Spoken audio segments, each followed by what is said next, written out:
Hello प्यारे विद्यार्थियों, कैसे हो आप सब। तो स्वागत है आप सभी का मेरे YouTube चैनल नील का फिजिक्स क्लासेज में। तो प्यारे विद्यार्थियों, हम कंप्लीट कर रहे हैं न्यूमेरिकल की कड़ी सत्र 2022 और 23 के लिए चैप्टर नंबर 7 की, क्योंकि इस चैप्टर से न्यूमेरिकल आपके 100% बनने वाला है। 1.5 मार्क्स का आपके एक न्यूमेरिकल जरूर इस चैप्टर से बनेगा। तो कंप्लीट करते हैं हम चैप्टर नंबर 7 के न्यूमेरिकल, और इसी सीरीज में आज का हमारा जो क्वेश्चन है क्वेश्चन नंबर 3 तो कंप्लीट कर लेते हैं। अब हम क्वेश्चन नंबर 3 को यहां पर हमारे पास में है कि एक 44 मिली हेनरी की प्रेरक कुंडली है, जिसका प्रेरक तत्व जो है वो 44 मिली हेनरी दे रखा है। तो जो वैल्यू हमारे पास यहां पर अवेलेबल है उनको हम यहां पर नोट कर लेते हैं। हमें दे रखा है 100 प्रेरक तत्व, और उसका जो मान है वो हमारे पास में है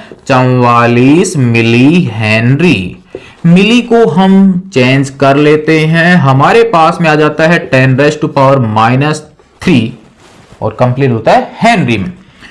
इस कुंडली को 220 वोल्ट और 50 हर्ट्ज की आपूर्ति से जोड़ा गया है, यानी हमारे पास एक प्रेरक कुंडली है और उस प्रेरक कुंडली को एक एसी सोर्स के साथ जोड़ा गया है।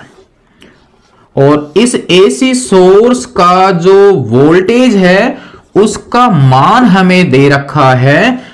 करंट इसमें मान लीजिए I प्रवाहित होती है, L हमें दे रखा है 44 मिली हेनरी।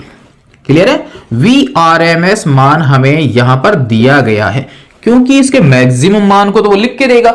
यहां पर हमारे पास जो भी एसी से वोल्टेज मिलती है वो उसका वर्ग माध्य मूल मान ही होता है। तो हमें यहां पर दिया गया है वोल्टता का वर्ग माध्य मूल मान, वोल्टता का RMS मान हमें दिया गया है प्यारे विद्यार्थियों। तो VRMS बराबर हमारे पास में अवेलेबल है 220। आवर्ती हमारे पास में अवेलेबल है, तो आवर्ती यहां पर न्यू से या एप से दर्शा दीजिए 50 हर्ट्ज है।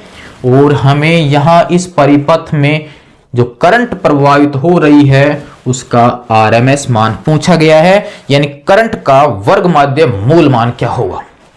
तो धारा बराबर हम जानते हैं वोल्टेज बटा रुकावट। रुकावट हमारे पास यहां कुंडली की वजह से होगी, और कुंडली की वजह से जो रुकावट यहां पर होगी उस रुकावट को बोला जाता है प्रेरकीय प्रतिघात, जिसे दर्शाते हैं XLC। तो हमें यहां से ज्ञात करना है धारा का RMS मान। यहां पर हो जाएगा IRMS, ये हमें ज्ञात करना है। तो चूंकि हम जानते हैं I बराबर होता है V/रुकावट। रुकावट हमारे पास में XL। RMS मान है तो RMS मान यूज कर लीजिए।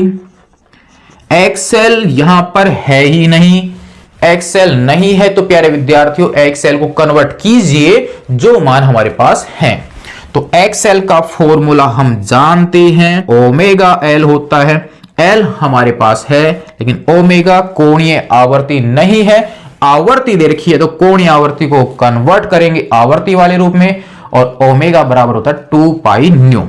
तो यहां पर हमारे पास VRMS अपॉन में ओमेगा की जगह आ जाएगा 2πν और L।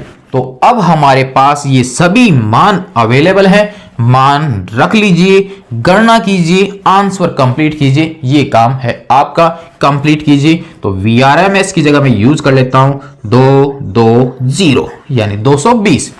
यहां पर है 2, पाई का मान 22/7 या 3.14। यहां पर ज्यादा बढ़िया ये है कि आप 22/7 यूज कीजिए, क्योंकि 22 से 22 कट जाएगा। तो यहां पर आ गया 22/7। 7 को भेज देता हूं मैं ऊपर। यहां पर न्यू 50 दे रखा है। अब ज्यादा हार्ड नहीं है प्यारे विद्यार्थियों, अब तो आपको हल ही करना है। और नेक्स्ट L कहां पर है, ये रहा L। तो ये हो गया हमारे पास 44 × 10⁻³ अब जो वैल्यू यहां से कट रही है उनको आप काट लीजिए, यानी भाग दे लीजिए। तो अब हमारे पास देखिए यहां पर 0 से ये 0 कैंसिल हो जाएगा, क्योंकि इसको मैं 5 × 10 लिख सकता हूं, इसको 22 × 10 लिख सकता हूं। तो ये 0 से 0 कैंसिल हो जाएगा। फिर यहां पर बचेगा 22, ये होगा हमारे पास 22, यानी इसको मैं ऐसे लिख सकता हूं ना, तो 22 से 22 कैंसिल हो जाएगा और ये 10 का भाग जब 50 में देंगे तो यहां पर कितना बचेगा 5। तो इसका मतलब ये पद यहां से कट जाएगा, हट जाएगा। तो ये वाला पद हट चुका है, ये पद हट चुका है, यहां से ये शून्य भी हट चुका है। बचा क्या वो देखते हैं। तो नेक्स्ट हमारे पास ऊपर तो वैल्यू बच रही है 7, 10 की पावर -3 जाएगा ऊपर, ये बन जाएगा प्लस का। तो हमारे पास 10 की पावर 3, 2 को गुणा करेंगे 5 से तो ये आ गया 10, यहां पर बच गया 44। इस 10 का भाग 1000 में देंगे, ये बचेगा 100 बच रहा है, 7 से गुणा करेंगे तो आंसर आ जाएगा 700 बटे में बच गया हमारे पास 44। 700 में भाग देंगे 44 का, तो प्यारे विद्यार्थियों आंसर आएगा 15.9। तो हमारे पास आंसर आ जाता है 15.9 एम्पियर। ये होगा जब परिपथ में एक कुंडली संयोजित है, उस समय जो धारा प्रवाहित हो रही है उस धारा का वर्ग माध्य मूल मान 15.9 एम्पियर। अगर उसका अधिकतम मान पूछा जाता है तो अधिकतम मान जो होता है वो हम जानते, अगर पूछा जाए तो अधिकतम मान जो होता है वो √2 गुणा होता है IRMS मान का, तो उससे हम इसका अधिकतम मान ज्ञात कर सकते हैं। क्लियर है। तो क्वेश्चन नंबर 3 आपका कंप्लीट हो जाता है।